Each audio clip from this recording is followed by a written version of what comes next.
I stared with confusion at my phone. The rest of the gang were all in on this Monopoly game. "I swear to God, if you get free parking, I will literally kill your stupid face," said Evelyn. Ravi rolled the dice in his hands. "Come on, sweet baby Jesus, I need a 4. He dropped them on the board. "Fuck," he said, probably biffing it like always. I tried to make sense of it.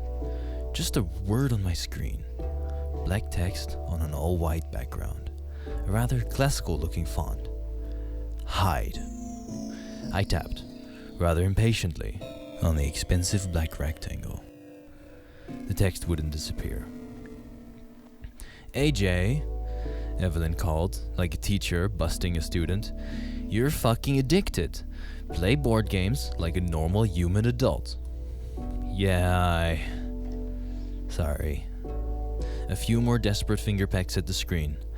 Then I turned to holding the power button for an extended period. With my free hand, I grabbed the dice, rolled a 3, and landed on B&O Railroad. After 2 seconds of thought, "Nah, fuck railroads," I said. Of course, we weren't animals. If someone didn't want to buy a property, that was fine. No auctions or any of that nonsense. House rules. Back to the phone as Hiro, on my left, took the cubes and prepared to drag his sorry little shoe across Go to collect his $200. A minute with the power button didn't do anything. We were entering factory reset territory. I contemplated borrowing Ravi's laptop to Google whatever the fuck this might have been. I felt the apartment rumble, albeit just for a split second, as if we were on the edge of an earthquake. I tensed, briefly. The background noise from the TV, "No One Wants This," autoplaying on Netflix, disappeared, followed by the faint sound of the flicker of static. Ravi was the first to get up. He said, talking slowly as if not to jinx it. "I don't think this was an earthquake." He examined the TV, confused at the outage. He checked the wires. "Shouldn't be the breaker. I don't have that much stuff plugged in, do I?" I grappled with the sad, likely hacked state of my phone and the weird word staring me down. "Damn, that's fucking weird," I heard Hiro say, half laughing. Head lifted. "What?" I asked, to catch Hiro turning his phone to me. His home screen too had been replaced by black text, top white. "Hide." Evelyn, as anti-technology as it comes, had properly clocked this reprieve as her time to quickly respond to long outstanding text. "The fuck?" she said. "What is this?" At my confused look, bordering on scowl, resting scowl phase, she flipped her phone around to show me the damage. It was the same on hers. I grew a bit nervous. "Ravi, where's your phone?" I asked him. "I'm sure it's somewhere," he said, still tinkering with the TV. Likely not due to any of his troubleshooting, it flashed back to life. Red power light at the base blinking steadily. A simple message now appeared on the big screen. "Hide?" Ravi asked, grabbing the remote and pressing buttons to switch back to Netflix, but nothing was registering. "Dude," I said. He turned around. I showed him my phone. Hiro and Evelyn showed theirs. He looked at the TV, then at us again. "Wait, how is that possible?" "Is that like an Amber Alert?" Hiro asked. "I mean, I guess, but that's a push notification. This is like completely overtaking the screen." Ravi's brows furrowed. "On different hardware, too." "A hack?" I asked. He shrugged. "That's kind of a weird hack, no?" "Government experiment?" Hiro asked again. A thought came over me. I walked to the balcony, slid the door open, stepped out onto it. Eye of Sauron the city from Ravi's 14th floor apartment. In the neighboring apartment towers, most of the units had blinds down, curtains closed.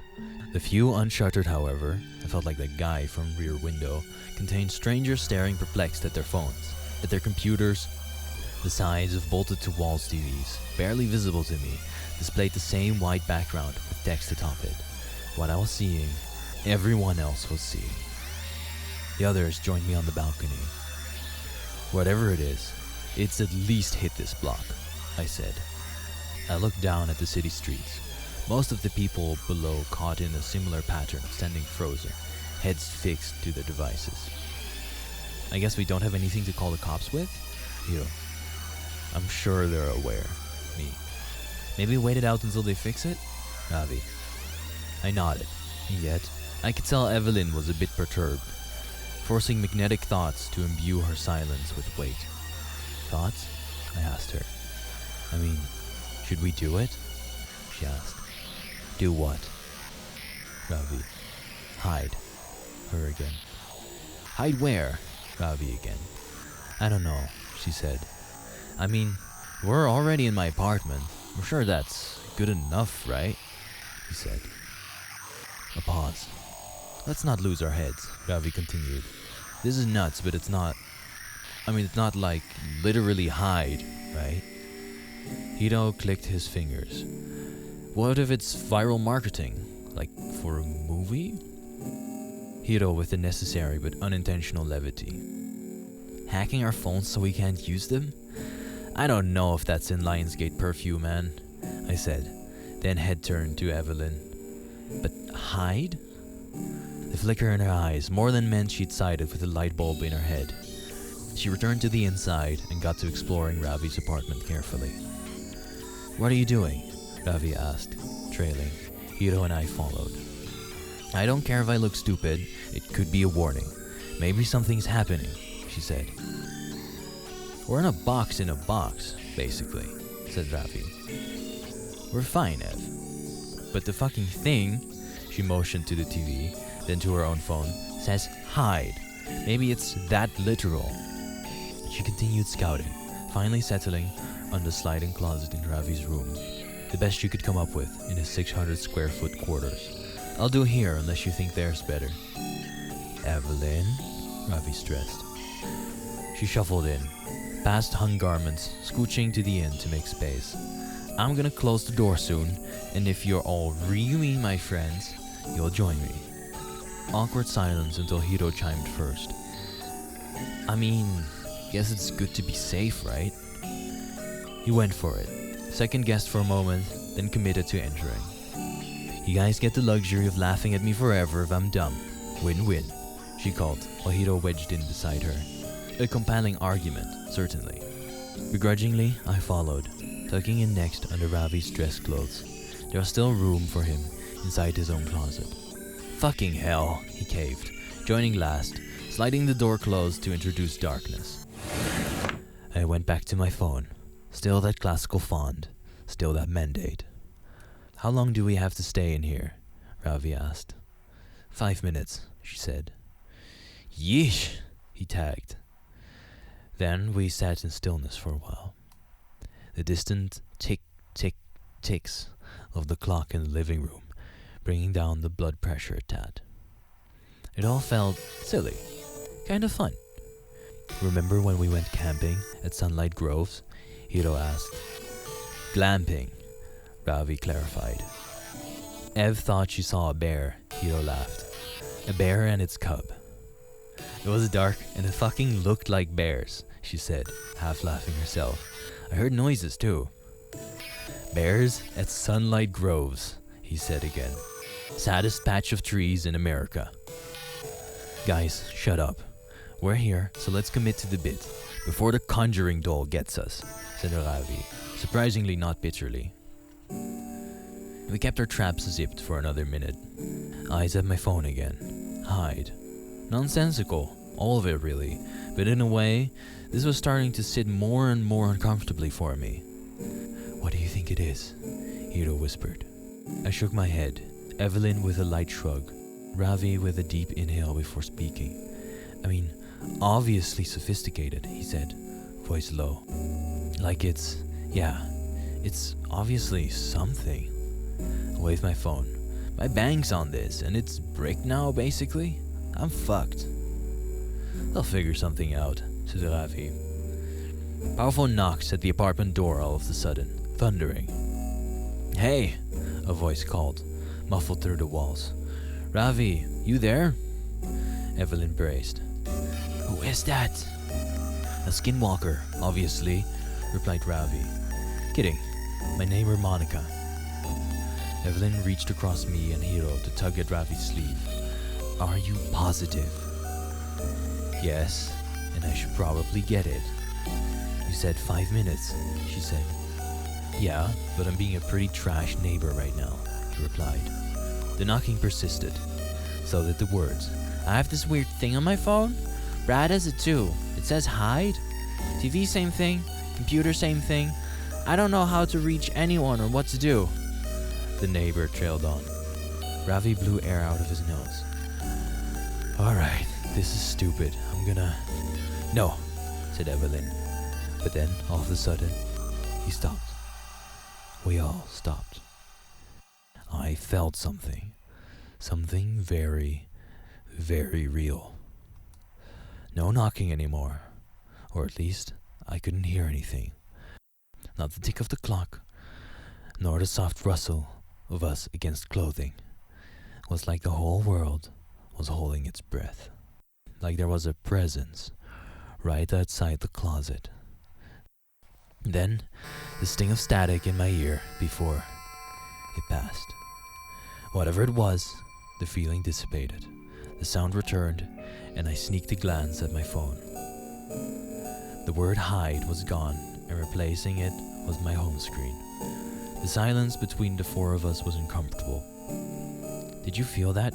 Evelyn finally whispered. No one said anything. Ravi outstretched his arm yet again to slide the door open, but his hands were shaking. You can do it, I whispered. I think we're good. He steeled himself, looking very much like he was crossing some sort of internal threshold. He pulled the door aside, revealing his room exactly as we'd left it. We took it in. I'm gonna answer Monica, he said, with not a whole lot of vigor to his voice, getting up and creeping out of the room. The rest of us followed, stopping in the living room while he continued to the door. I went to Twitter, searched hide, and sorted by new. Evelyn, meanwhile, grabbed the remote from the stand and turned the TV, now hideless, on and maneuvered through the Roku channels. What are you looking for? Hiro asked.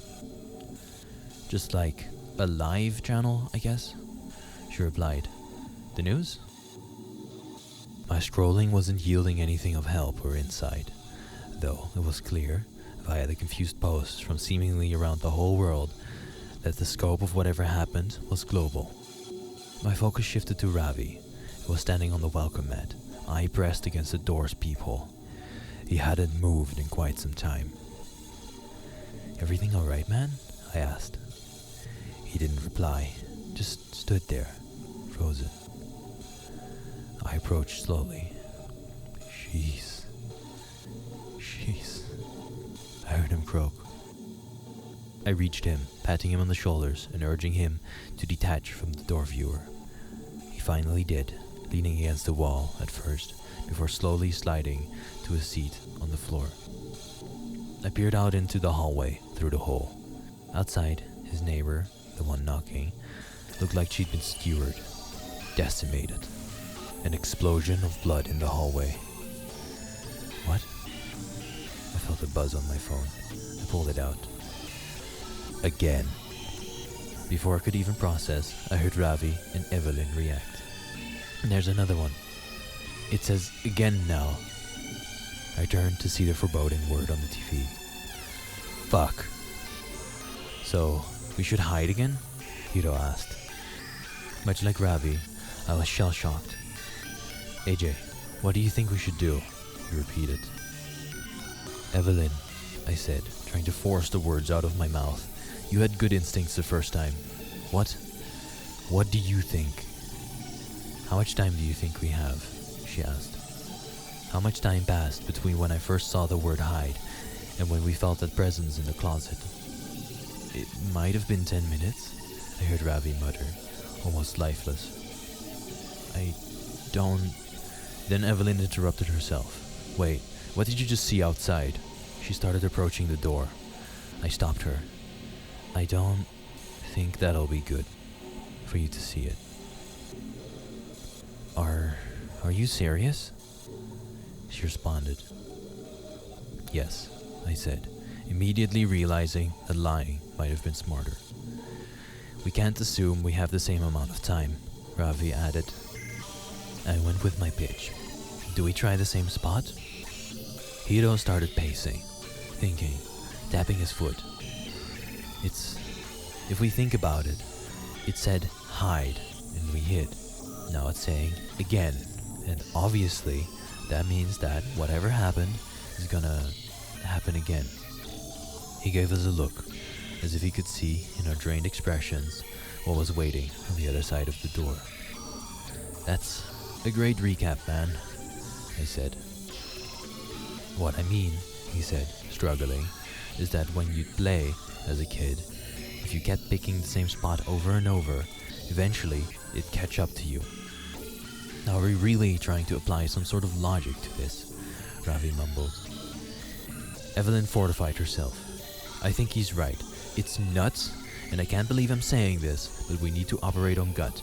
And gut tells me we need to pick better spots this time. But spots makes it sound like we should split up, I said, looking around, slowly realizing the limited real estate we had to work with meant the suggestion made more sense than I would have liked. I turned to Ravi. Where should we all go?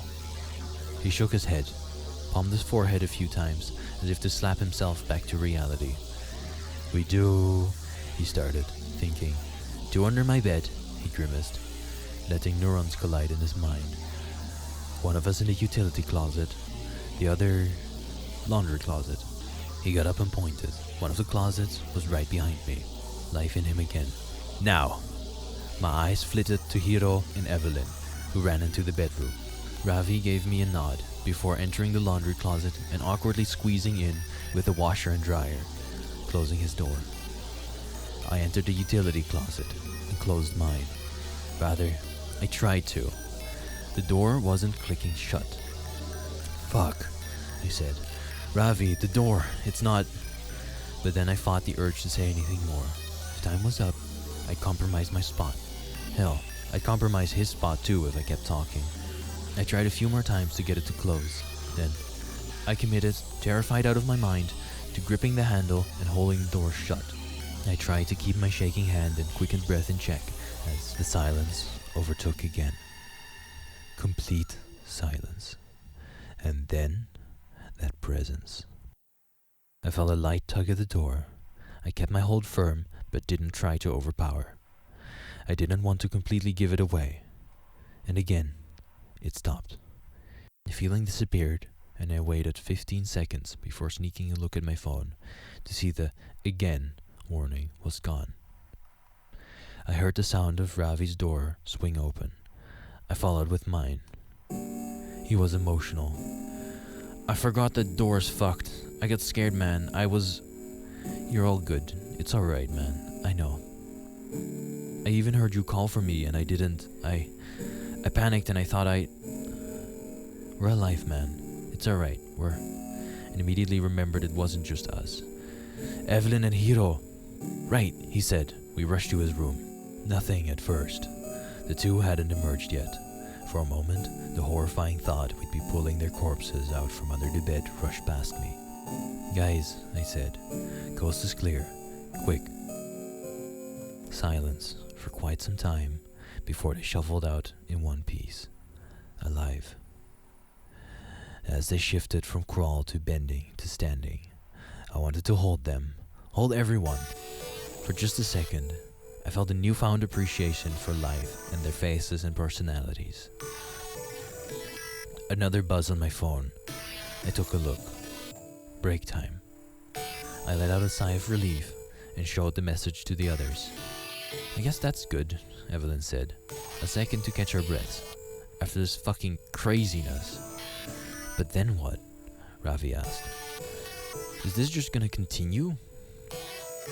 We walked into the living room together, nervously. We haven't even gotten a single second to wrap our heads around this, Evelyn again. Something in me didn't seem right. I didn't feel good. Hey Ev, how'd you know we should have stayed in the closet for 5 minutes? Hiro asked, somewhat pointedly. I clocked minor annoyance in her face at the question. I didn't know anything. It was a guess. But I mean, yeah, you guys were fucking lucky I was here and pushed for it, because fuck were you all being stubborn. Hiro wore a strange expression as he looked at her. Alright. Sounds like you want to say something more, she said. Why would I? What makes you think I... Ravi interrupted Hiro by stepping between the two of them. Holy hell, keep your heads on, people. But as he said it, and maybe it was just an aberration in my mind, I couldn't help but feel something significant stirred within me. Something really in flame. As if even though his face was straight, he was concealing some sort of inner smile at what was happening. Hiro, I think you're focusing your skepticism in the wrong direction, I said. Ravi's expression turned irritated, which all but confirmed it for me. I don't know if you want to be mad at the person that saved us the first time, I said, trying to make a point by motioning to Evelyn. But as I looked at her, I felt something wrong there too. I contained it. Or rather, the person who wanted to open the closet door. Then something even more obvious hit me. Wait. Ravi, you tried to kill me. And all of a sudden, I was glaring at him, my temper rising by metric tons every second, as if it was all starting to make sense. Evelyn and Hiro joined me. Ravi looked incredulous. I already admitted I fucked up with the door. I confessed to you. Why are you trying to make things worse? I was trying to calm them down. Then, noticing us approach him, he backed towards the kitchen cabinets. He pointed at me. You were on your phone as it first happened, he said, as if he was having his own revelation. You were waiting for it to start. That's an insane fucking misdirect, I said, positive that I couldn't trust him. But my eyes turned to Evelyn and Hiro, and I realized I couldn't trust them either. I couldn't trust anyone. Still, Ravi absolutely needed to be the first to go, the first to be disposed of. He grabbed a knife from the cupboard and held it out at us. And only the smallest thought in the back of my mind was telling me that we were being toyed with. And it was so incredibly obvious that whatever this was, it had a handle on us. But unfortunately, that understanding was academic for me at best, as I kept finding string after string of thoughts and emotions connecting, everything adding up, the logic sound, my emotions inflamed. Break time, Evelyn said. It's raking us. Of course she would know that though, if she were in on it. We all looked at her. I watched for sudden movements from any of these traitors. These bastards. Even a millimeter shift wouldn't get past me. It's overriding us. It's flooding us with anger that isn't ours. And real as it feels, she faced her phone at us, beckoning us to read it clearly. Break time. We can't fall to it. And that small grounded part of me took over, even though I was sure with everything in my soul that she, Ravi, and Hiro were the source of everything that was happening. Ravi's grip on the knife tightened as he and the rest of us remained in a bizarre equilibrium of our four-way standoff. It's all of you, I thought to myself, before I felt lightness overtake me. Like an insatiable hunger fading, or extreme fear dissipating when you realize that the noise in the other room wasn't a person, but rather something knocking over. My feelings of unrest and paranoia were gone. My phone screen, once again, returned to its default background. It was hard to describe how I felt now. Lucidity. Shame. I looked at Ravi sadly. His head hung low as he put the knife back in its place. Hiro turned to Evelyn first. I'm sorry, he said. Then to Ravi. Sorry. Sorry, guys. Ravi. I'm sorry. Me. You're welcome, assholes. Evelyn. We deserved that. That was fucking insane, Ravi said. Like a fucked up roller coaster ride, said Evelyn. I didn't... That wasn't totally me, Hiro said. Like something was in me, and it was... It's okay, man. I was getting tired of saying it. And certainly I, out of everyone, didn't deserve to impart forgiveness anyway, after where my own head was at. only 30 seconds ago. We need to write something down. We are susceptible. Don't forget, started Ravi. We just need to remember to keep your heads on, I interrupted. Remember. But I think the fear that, again, would pop up on our phones drove him to start rummaging for some paper, start scribbling some words on it, while the rest of us tried to soak in the reprieve of nothing happening. Every half second a luxury. I wanted to say sorry another 20 or so times. Something I was sure wasn't a feeling unique to me. I feel like I was losing myself, I said. I felt like I was in a dream at this point. Yeah, said Ravi. Yeah. We're, Hiro said, looking at us carefully. Probably all gonna die. Should we, say our words, I guess? Don't talk like that, said Evelyn. How many people do you think are dead? Hiro asked. I went to the TV, temporarily free yet again from 1 or 2 word mandates, turned it on, toggled through the home page until I found the live stream of a soccer game. One fixed camera angle. Everyone in the stadium torn apart. Players on the field within frame, eviscerated. I returned to the home page, navigating in an attempt to find a different live program. I clicked on what appeared to be a news channel I hadn't heard of before. The sight of an empty desk appeared. Wires leading under the desk made me think that perhaps the anchor was hiding under it. We are trying to report, he said, knowing that the signal is going to cut out. I've survived so far, survived whatever exactly this might be, but the carnage from the footage I've seen is extensive. I strongly recommend... The broadcast was interrupted by the new word. Seek, again, in classical lettering. And the screen cracked, then shattered with a loud pop, sending bits of glass onto the floor. As did the screen on my phone that I'd placed on the coffee table.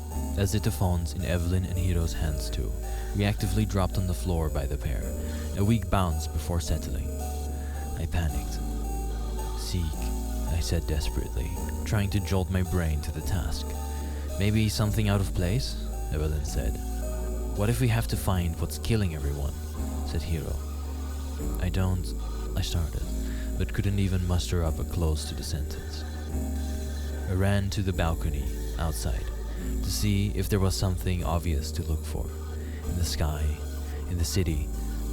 What I spotted on the neighboring high-rises was blood-stained curtains, unrecognizable bodies where blinds were lifted, and, as my eyes darted from spot to spot, a lead. A small TV in one of the apartments. The screen looked unbroken, a word I couldn't make out. 5 letters was the best I could do. It's the screens, I said. We need to find a screen that still works. I ran back into the living room. Does anyone have binoculars? They all looked at me. Why the fuck would anyone have binoculars? Ravi asked. There's a screen, I think, in one of the other apartment buildings. It's working. There's a word, but I can't see it. We need to find another one. I don't know. I ran into Ravi's office. Computer screen broken. Fuck. I grabbed his laptop. Shattered. Nope. I nervously tapped my chest with the fingertips of both of my hands, while the rest desperately searched for something viable too. Did I have to run to the other apartment? Would there even be enough time? How would I even get in? Then, like a bolt of blue, it hit me. Ravi, where's your phone? His voice was a little confused. I don't know, man. I lose it all the time. Find it. You really think that's it? We're looking for a functioning screen. It's the only one we haven't ruled out yet. I turned to Hiro next. Check out the other apartments on this floor. See if any of the doors are unlocked. If they are, go inside. Check everything. Phones, laptops, TVs. Doesn't matter. See if there's a message intact on any of them. On it, he said, rushing to the door, opening it, freaking out at the body in front of it, nearly tripping, then composing himself and rushing into the hallway as the door closed behind him. We tore apart Ravi's apartment next. Couch cushions. Where do you usually lose it? I asked. My head peeked under the bed. peeked into counters alongside Evelyn, desperately. "I don't, man," he answered. "It's stupid, but sometimes I literally just chuck it across the room." Helpful. Supremely helpful. In the bathroom, I looked in the medicine cabinet. Then, back into his room, to his closet, checking the pockets of all of his pants. I started to feel the inevitable looming. This was the one that was going to kill us, wasn't it? "Love you guys," I heard Evelyn say, almost under her breath, like she could feel it too. No tangible ticker counting down, but a feeling in my chest. A train closing in, with us tied to the tracks. Ravi running to the TV stand, looking behind, then under books, under shelves. And I was back in the living room again. Sure, there was nothing left, my eyes lowering to the painful game we'd started our deadly evening with. Monopoly. Specifically, to the messy pile of 50s, 20s, and 10s on Ravi's side of the board. I knew his etiquette for swapping some of them out for hundreds was quite poor, the cash stacked high, which made sense. He was crushing all game, and yet I crouched and did an even more aggressive sweep of the spot we'd started our desperate search at, to discover his preserved Samsung Galaxy A35 underneath the fake money, with a new word to greet me. Smile. And it really did feel like time was up this time. "I found it, you have to smile!" I screamed like a goddamn auctioneer. Evelyn first turned from her spot in the kitchen. "What?" I ripped the phone from the ground and held up the message to her. "Smile!" She mirrored my uncomfortable expression. All teeth, faint happiness. As did Ravi as he bolted out of the room before even seeing the message on my phone or my eyes. Hiro threw open the door. "I couldn't find anything, I'm sorry," he screamed. He saw our wide, smiling faces and our eyes screaming at him to get the hint as I tried to mouth the word while keeping my pose, but instead it sounded like "smile." And yet, despite the confusing sight, with the luckiest stroke in the world, he copied and showed me those pearly whites. I retained my beaming smile, feeling a tear of fear travel down my cheek, my eyes glued to Ravi's phone in my hand, hoping and praying we wouldn't all get torn apart. And the word disappeared. I showed the group the proof, and one by one our cheery expressions dropped to our default nervous frowns. Resting scowl face restored. A collective exhale. "I can't fucking do this," said Ravi. "I know," Evelyn added, and unlike some of the gaps we'd been afforded in the past, I already spotted a new message on the single remaining phone left in my right hand. Point to sacrifice. I could feel the group's eyes on me. I couldn't hide the misery. "What?" Ravi asked. "Point to sacrifice," I said, barely legible. "AJ?" Evelyn asked. I tilted the phone so they could read it. I couldn't say the words any louder. My body wouldn't let me. Underneath the words, a timer had been running, one that was already down to 145, 144, 143 by the time I flashed him the phone. And yet still, all of us needed more seconds to let it settle. I felt defeated, truly, this time. "Alright," said Ravi, cutting through the holding pattern. "So what, we talk it through with the time we have left? Maybe we all agree on someone to point at? I mean, hey, fuck knows what I have to live for." Hiro next. My family, mom, dad, siblings. I wasn't even thinking of them this whole time. They're all probably dead. Yeah, I interrupted, his words hitting me immediately and curbing any remaining social etiquette I had left. Everyone I had ever known was likely gone. Wow. Evelyn smiled at us softly. "I just have you guys now," she said. "So, yeah, fuck this," she said, immediately pointing to herself, almost causing me to die right there in fear she'd be torn apart immediately. But the counter was still ticking down. "I flipped the board on this bullshit," she said, without wavering. 112, 111, 110. Hiro pointed to himself. Fuck it. Yeah, you know what? I flipped the board too, he said. I looked at him, almost nervously, exasperated. Really? After all that, guys? 107, 106, 105. If there is a hell, Ravi said. Unlikely, but what the fuck? Maybe we dodged that bullet. He curled his index finger back towards himself. Flipped the fucking board. I just looked at them. It was strange to feel a deluge of selfish thoughts flood into me all at once. 040, 039, 038. Alright, I said, copying my peers. Let's do it. I pointed at myself too, like we were all playing Simon Says or something. 033, 032, 031. I took an appreciative look at my old friends, the longest standing friends I'd ever had in my stupid life. And then at the Monopoly board we were playing on. It really was quite an awful game. I wasn't sure why we'd always subject ourselves to it. 027, 026. I saw the pile of money on free parking. 023, 022. The only way to make it fun was to play with bullshit rules, house rules. 020, 090. Wait, I said. Follow me. I sprinted to the door. I opened it, held it open for the rest. 015, 014, 013. I pointed at Ravi's dead neighbor in the hallway in front of the door, Monica. We didn't know what we were dealing with until she died. Her sacrifice gave us a chance, I said, almost looking up as if I was speaking to whomever was enacting this terror on us. I was aware it was a reach. 9 seconds. 8 seconds. And we've probably lost a lot of humanity since then. So, sorry, I said, pointing at her. And thank you. 6 seconds. 5 seconds. And my best friends pointed too.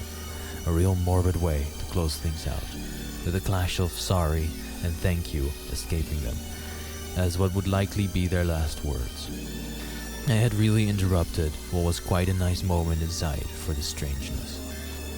2 seconds. 1 second. 0 seconds. House rules, I said, and then I prepared myself for it. Pain, then annihilation. But nothing came. Instead, Ravi's phone in my hand just read, "Good game," before defaulting to Ravi's homepage picture, a Borzoi. He didn't even own one. He was just obsessed with that breed of dog. We stood there for 10 minutes, it felt, before finally venturing inside, single file, like a group of polite zombies.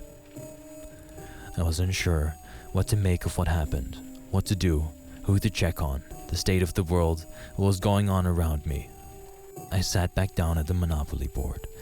The others, in an almost Manchurian candidate sort of way, took their spots too. I think it was my turn, I said, slowly. I grabbed the dice. I rolled. It was a 10. I tapped my top hat icon on each square until I landed on Short Line Railroad. "Do you want to buy it?" Evelyn asked me. I thought about it for too long. Finally, sure. This was a message appeared on every screen in the world. Hide by WorldAwayTweety.